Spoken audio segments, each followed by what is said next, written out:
Ada Yesus Sang Putra, ada Roh Allah Sang Roh Kudus, dan ada suara dari Sang Bapa, Bapa, Putra, dan Roh Kudus. Ini 3 pribadi. Di abad kedua, Tertullianus memformulasikan Allah itu 3 pribadi dalam satu hakikat dalam bahasa Latin, una substantia tres personae. Personae itu, pribadi itu berasal dari bahasa Latin, yaitu personae yang artinya topeng atau pribadi atau bisa manusia, ya. Karena apa? Person itu orang, manusia. Makanya gambar Tritunggal sejak awal adalah 3 manusia, ya. Tertullianus penciptanya, Tertullianus yang menciptakan Tritunggal sudah membuang doktrinnya, ya, dan mirisnya banyak umat di dunia yang memungut sisa-sisa Tertullianus.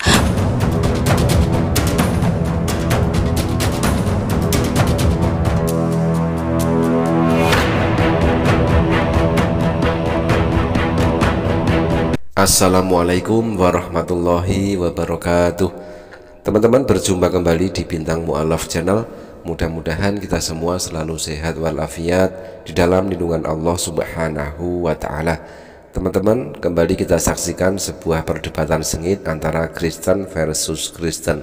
Notabene di antara mereka yang berbeda denom masih saling cakar-cakaran tentang konsep ketuhanan.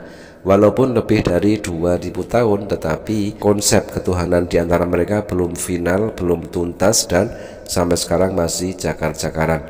Nah teman-teman, kita akan tampilkan cuplikan video dari Pendeta Andre Tunggal yang berdenominasi Tritunggal. Sebelum kita tampilkan video perdebatan yang lain, yang notabene itu adalah perdebatan antara denominasi Oneness versus Tritunggal.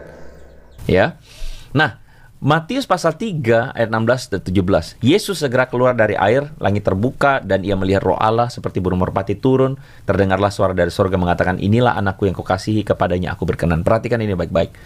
Ada Yesus Sang Putra, ada Roh Allah Sang Roh Kudus, dan ada suara dari Sang Bapa, Bapa, Putra, dan Roh Kudus. Ini 3 pribadi. Ini tidak tiba-tiba muncul, tiba-tiba keluar seperti ayam betelor, ya. Tidak muncul tiba-tiba muncul dari Paulus, tidak. Karena memang ini bukan tulisan Paulus, ini atau rema. Silakan.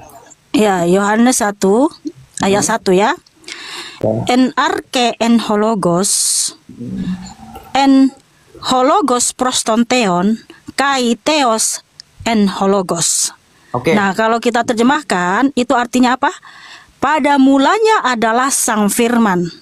Betul. Dan Sang Firman itu tertuju kepada Allah, dan Allah itu adalah Sang Firman. Oke, apa perbedaan Theon dan Theos di situ? Udah, jangan dipotong-potong dulu, ya. Oke, silakan. Jadi dari sini kita bisa lihat Tuhan Yesus itu, ya, adalah Sang Firman. Dia yang berfirman, bukan firman, sekedar firman Bapa, bukan. Dialah Bapa itu sendiri. Karena apa? Ya, kita akan cari poin-poin yang paling penting. Oke, sekarang gimana dalilnya kalau Yesus adalah Jangan dipotong-potong dulu. Teman-teman, menurut Pendeta Andre Tunggal yang menganut faham Tritunggal, ya, di situ dia mengatakan ada 3 yang disembah oleh Kristen, ya, yaitu Yesus, Bapa, dan Roh Kudus. Dan di sini kita akan tampilkan lagi perdebatan yang sangat seru antara Mikana versus Jackson. Yang notabene Mikana ini adalah penganut Oneness dan Jackson penganut Tritunggal.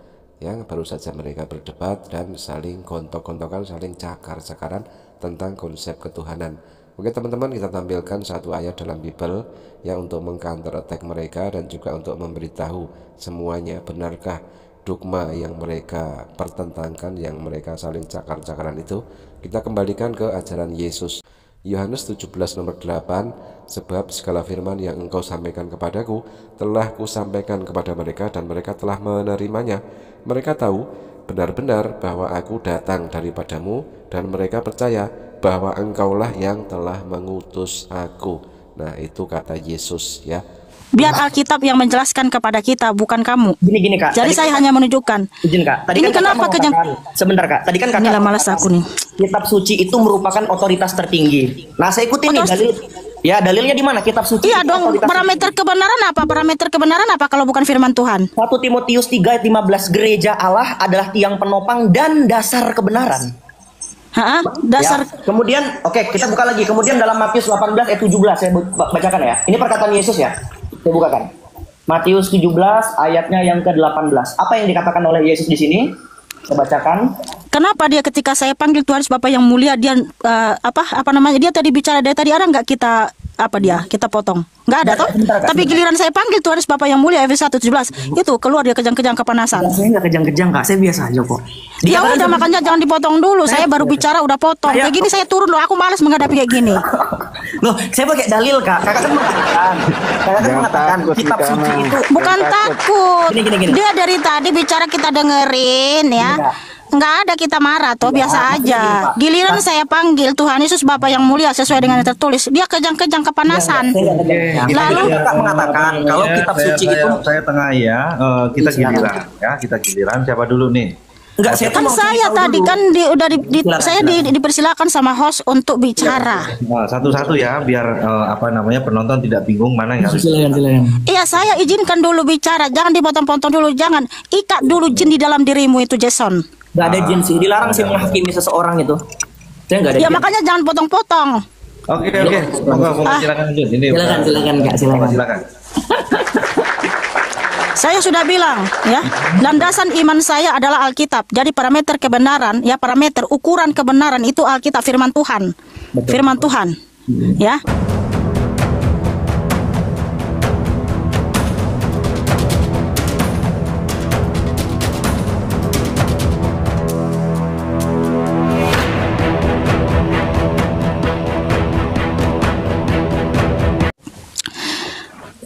Di Yohanes 1 ayat 1, Tuhan Yesus Kristus itu sang firman, Allah itu sendiri. Bukan sekedar firman. Tidak ada satupun dalam Alkitab firmannya Bapa yang jadi flesh, ya. Tetapi sang pencipta. Dari mana kita tahu? Dari Alkitab, ya. Makanya biar Alkitab itu yang menjelaskan kepada kita, jangan kita yang menjelasin. Yohanes 1 ayat 1, ya, di situ Tuhan Yesus itu sang firman, dan sang firman itu Allah itu maksudnya. Saya ambil poin-poin yang penting ya. Yohanes 1 ayat 3. Segala sesuatu dijadikan oleh Dia, dan tanpa Dia tidak ada sesuatu pun yang telah jadi dari segala yang telah dijadikan. Di perjanjian lama, siapa yang menciptakan segala sesuatu? Siapa yang menjadikan segala sesuatu? Elohim Bapa, ya. Yesaya 44 ayat 24. Beginilah firman Tuhan, Raja dan Penebusmu. Nggak ada ya. Jadi tidak ada di penciptaan itu, nggak ada gotong royong. Dia sendiri mono tunggal.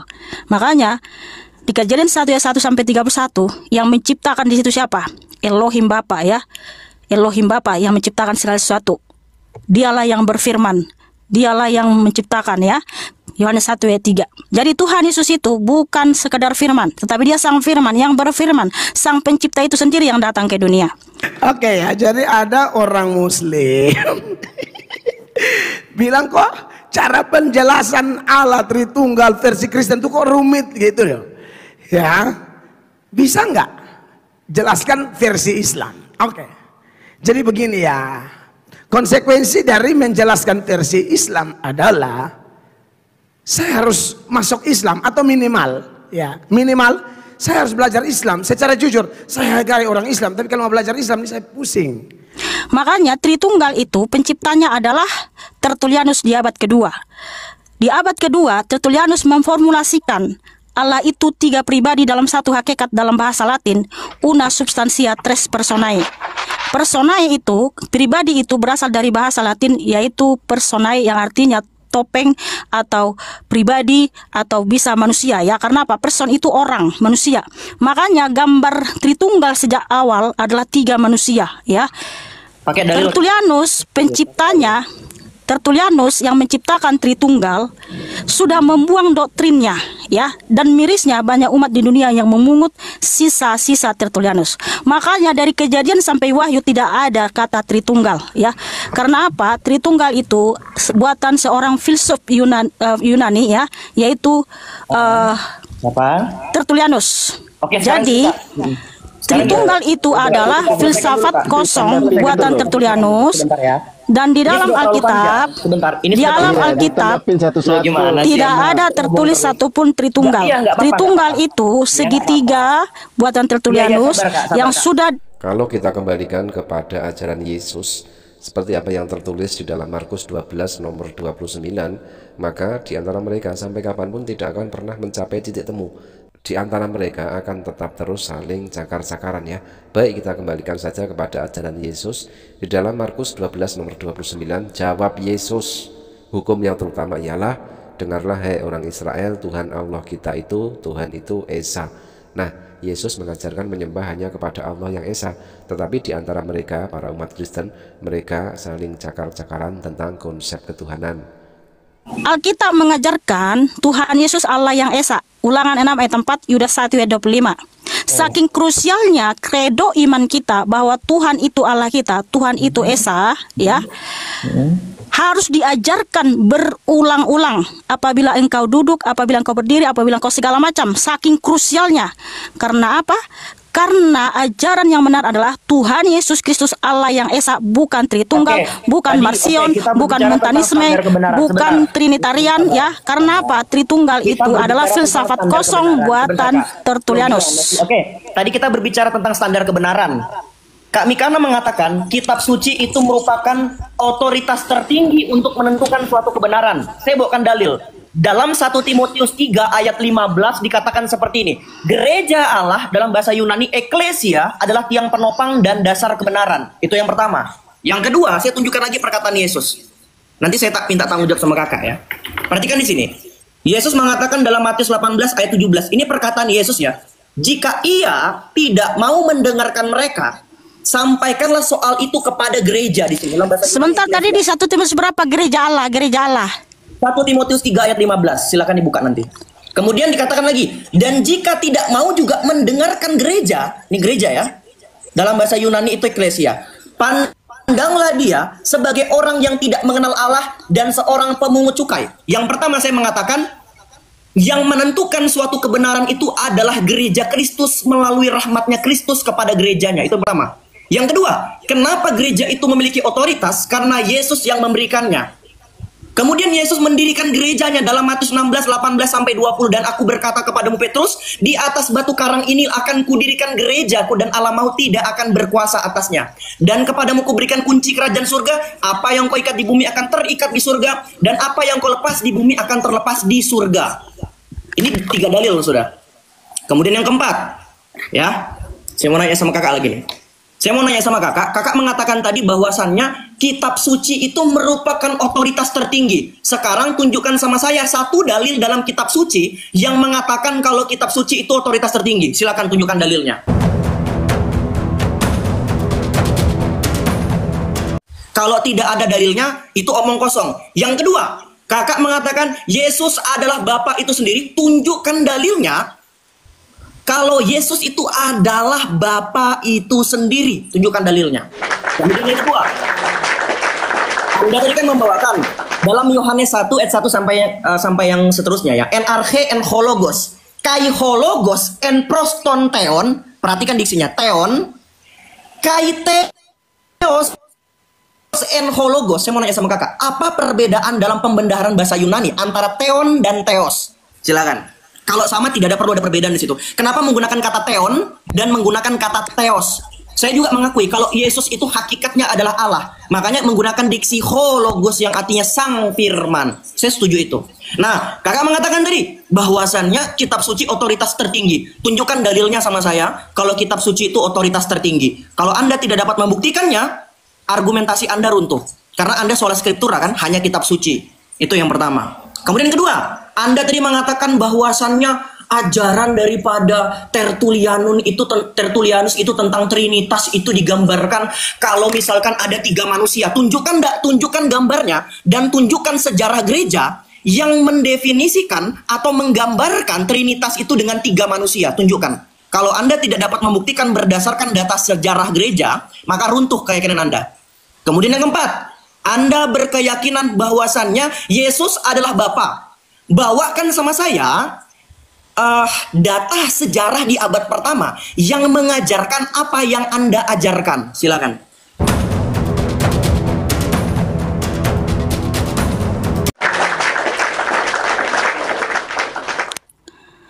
Oke ya, jadi berarti si Jason ini menolak ya firman Tuhan itu adalah parameter kebenaran.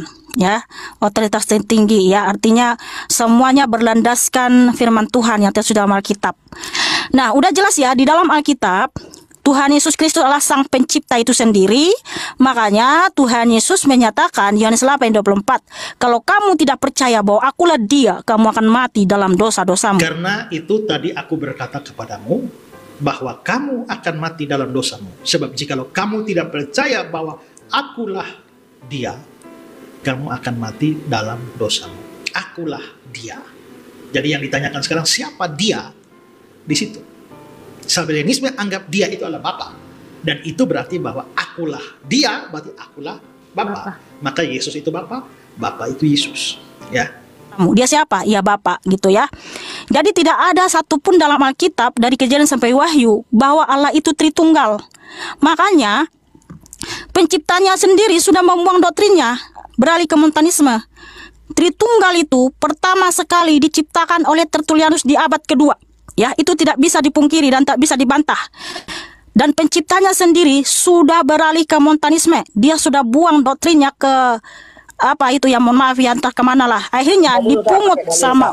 Kak, pakai dalil, Kak. Gimana saya bisa pakai dalil orang Tritunggal nggak ada dalam Alkitab? Bikin data, Kak. Maksudnya gini, kalau Kakak itu Tidak ada Tritunggal dalam Alkitab. Makanya nih kan.